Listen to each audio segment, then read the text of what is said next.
मेरा नाम है सौरभ शर्मा और आपका इस YouTube चैनल में बहुत बहुत स्वागत है।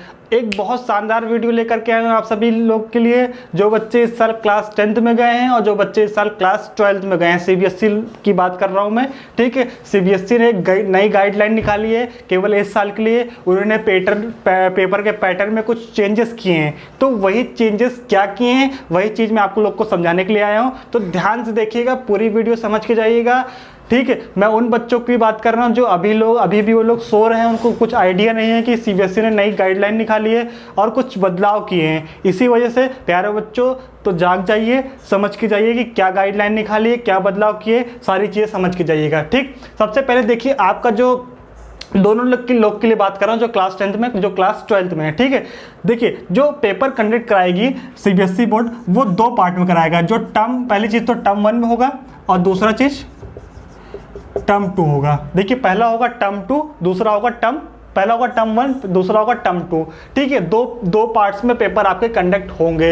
ये टर्म 1 कब होंगे? ये टर्म आपके जो टर्म 1 पेपर होंगे, ये आपके होंगे नवंबर टू दिसंबर के बीच में, नवंबर और दिसंबर के बीच में, ठीक है। ये कभी भी जो आपकी डेट शीट है वो आ सकती है, ठीक है, लेकिन होंगे आपके नवंबर और दिसंबर के बीच में ही। इतनी चीज़ क्लियरली समझ में आई कि नहीं आई है, ठीक है। टर्म 1 की बात कर रहा हूँ। और जो टर्म 2 है, ये आपके मार्च टू अप्रैल के बीच में होंगे, मार्च और अप्रैल के बीच में होंगे, जो आपका टर्म 2 पेपर कंडक्ट होगा। इतनी चीज़ समझ में आई, ठीक। दूसरी चीज़ ये है कि जो आपका टर्म 1 होगा, ये आपका पूरा का पूरा 50% कोर्स में आएगा। जो आपका पूरा का पूरा सिलेबस है ना, उसमें से केवल आधा सिलेबस ही पूछा जाएगा टर्म 1 में। इतनी चीज़ समझ में आई। और आधा सिलेबस पूछा जाएगा टर्म 2 में, यानी कि 50% सिलेबस टर्म 1 में पूछा जाएगा और 50% सिलेबस टर्म 2 में पूछा जाएगा, ठीक। दूसरी चीज़, अब ये देखिए, 50% सिलेबस टर्म 1 में, 50% सिलेबस टर्म 2 में। और ये जो सिलेबस 50% पूछा जाएगा टर्म 1 में, ये आपका होगा 90 मिनट्स का। कितने मिनट्स में होगा? जो पेपर आपका होगा ये 90 मिनट्स का होगा। और ये जो पेपर होगा, ये आपका प्यारे बच्चों, ये पूरा का पूरा MCQ बेस्ड होगा। क्या होगा? MCQ बेस्ड, यानी कि आपको क्वेश्चन दिया जाएगा, 4 ऑप्शन दिए जाएंगे, कोई एक राइट ऑप्शन होगा, उसको टिक करना होगा। समझ पाए कि नहीं समझ पाए? यही आपका पेपर होगा, MCQ बेस्ड होगा। इतनी चीज़ समझ में आई कि नहीं समझ में आई?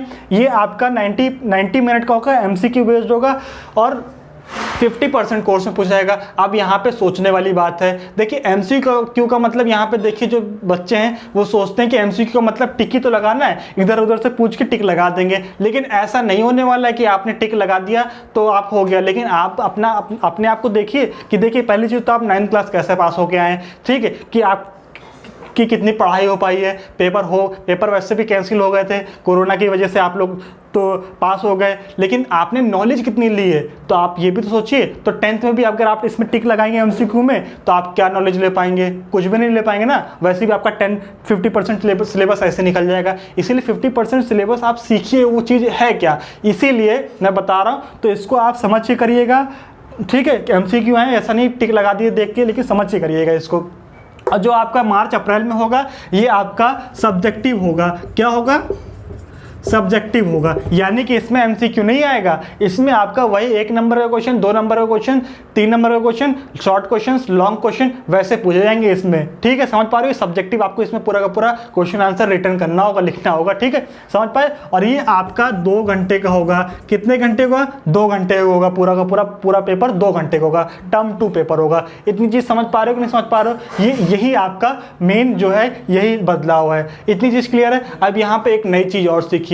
अगर यहाँ पे जो नवंबर और दिसंबर के बीच में जो टर्म 1 होगा, अगर इस दौरान अगर कोरोना मान लीजिए फिर से आ गया, किसी कारणवश ये पेपर नहीं कंडक्ट करा पाए, तो ये लोग क्या करेंगे? ऑनलाइन कोशिश करेंगे। क्या करेंगे? ऑनलाइन कोशिश करेंगे कराने की। जो टर्म 1 पेपर है, ये ऑनलाइन कोशिश होगा कराने के लिए कि हाँ, ये ऑनलाइन ले लिया जाएगा।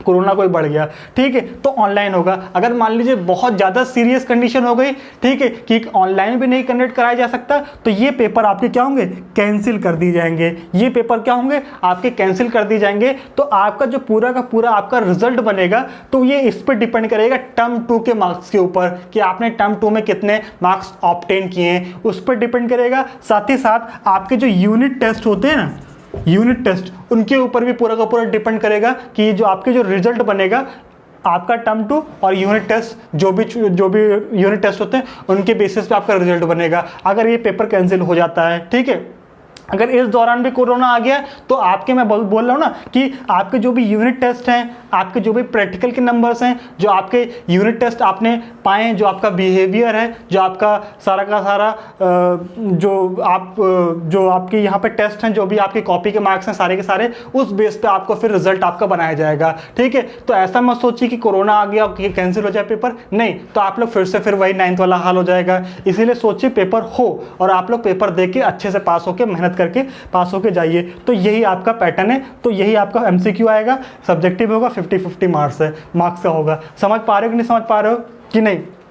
इसीलिए अगर आपको ये वीडियो समझ में आई हो तो आप लाइक कीजिए, अगर आपने सब चैनल को सब्सक्राइब नहीं किया तो चैनल को सब्सक्राइब कीजिए। ठीक।